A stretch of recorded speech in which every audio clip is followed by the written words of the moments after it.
In today's video, I am going to be breaking down Tahaad Pettiford and how he shoots the basketball. He is one of the top guards in this year's NBA draft, so let's get down and let's check him out. He's got a very good left-handed shot. This is going to be very good for all of you guys who are left-handed. So let's get down, let's check him out. But really quickly, if you want to be able to shoot the ball better and from further away, check out the shooting workout that is down in the description below if you want to be able to become a better shooter in basketball. Okay, so there is a lot of things that he does extremely well.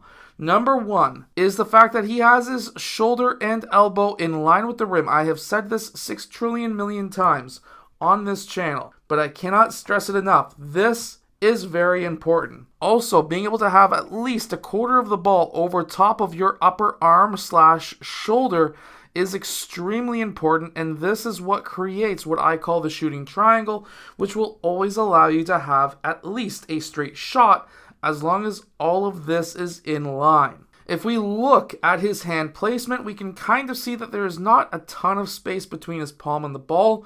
This gives you more control of the ball, but also it gives you a lot more backspin. We can also see that at least half the ball is over top of his left eye, and that is kind of the average for most left-handed players.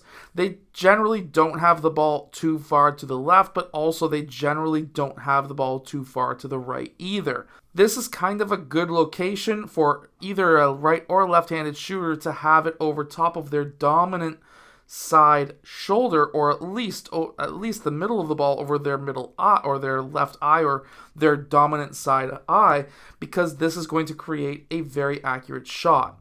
I like these training footage videos because we can actually see the amount of spin on the ball. It's very close up and we can really break it down. So if we go into slow motion, we can see that the logo is right here facing the floor. Most likely it was back here, considering the speed of the actual spin. So if we watch it go around, that's one full spin roughly, and then that would be 2 full spins, maybe 2.5, potentially 3 full spins before it gets to the rim. You generally want that ball while it's in the air to have the backspin of roughly 2, maybe 3 times while it is in the air. The reason why you want this is because when that ball hits the rim, if it hits the rim, it is going to allow that ball to hit the rim softer. So there's a greater chance of it somehow bouncing in if it hits the rim. Also, with the actual trajectory of that ball, there's a few things that hit the back of the rim on this point. There's a few things that you want that ball to do while it is in the air. So if we zoom in just a little bit right here, we want that ball to have a drop of roughly 40 to 45 degrees. That will give it the optimal amount of drop.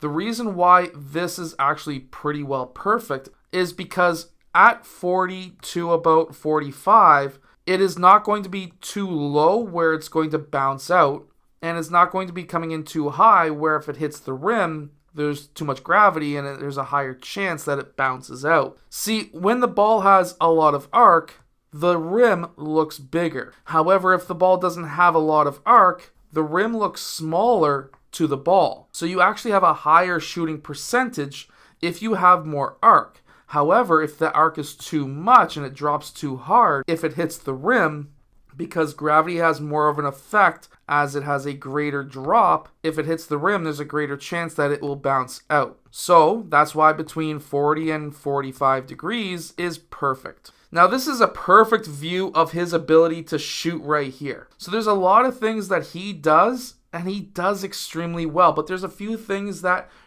could take away from his shooting percentage. So right here, he starts low. There's a lot of players who will come to a 2-foot jump stop and then they dip and then they explode up. Instead, Tahaad Pettiford, he drops while he is getting into that jump stop, so that all he has to do is go straight up. This allows for a much faster shot. I also really like when he lands right here before he extends his lower back. If we look at his knees, he's at about 114 degrees. That's somewhat normal. There are a lot of old school coaches who say you have to be at 90. That, in my opinion, is way too low. The reason why 90 degrees on the knees is way too low is because you need to have some explosiveness, but also by cutting down on the angle just a little bit allows you to get that shot off quicker. Next is the hips. And when it comes to the hips / lower back, he's at around 95-ish, 96 degrees. This is still good because, again, at 90 degrees, so let's say his hips were at 90 perfectly, now that's really going to engage that lower back, and it's going to give him more power. Again, if you shorten it to about 100 degrees, at that point it'll allow you to have a quicker shot, but sometimes it really does take away the power. The lower back should be where most of your power comes from. The next thing that I want to look at is his elbow.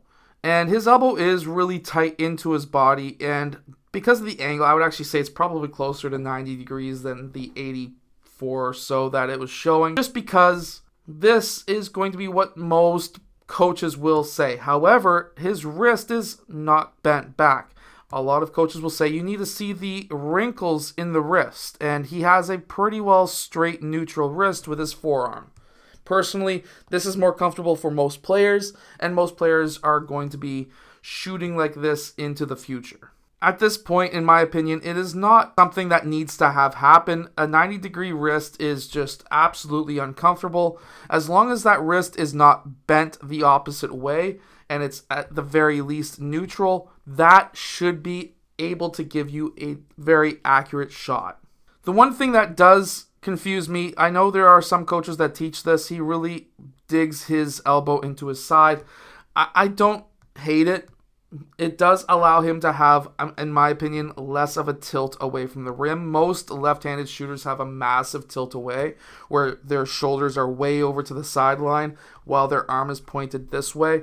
So having that elbow in might be a hack that allows left-handed shooters to have a more visually appealing jump shot. I also like how he extends his lower back and his legs, knees at the exact same time. And this is a perfect angle. I love this. So remember we measured the elbow at 90. When he goes up into his set point, when we measure this, look at where he's at. He's at about somewhere in the 60-degree range. If we go back and we measure the arm just right there, 60, what is it now? Okay, so he was 70. Maybe that's my mistake. There's a lot of measurements that I have to try and remember through this video. So his elbow is staying the exact same. This is why I wanted to really point it out. Maybe that's why I have it in my notes to point this out.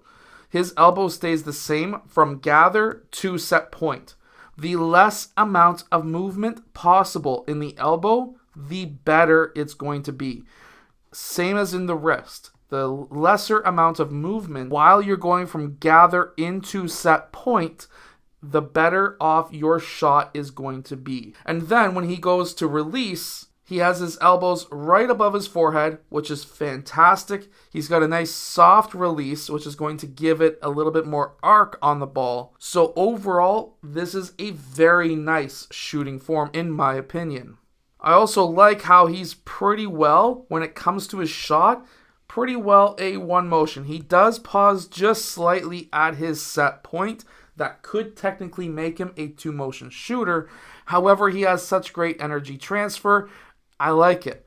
Also, his feet tilt forward and his shoulders tilt back just slightly, which will give him more power. This is kind of a hack if you wanted to be able to shoot the ball from further away. So make sure to go check out the shooting workout that is down in the description below if you want to be able to shoot the ball from further away. I hope that this video has helped you. If it has, hit that like button and subscribe, and I'll see you guys again in my next video.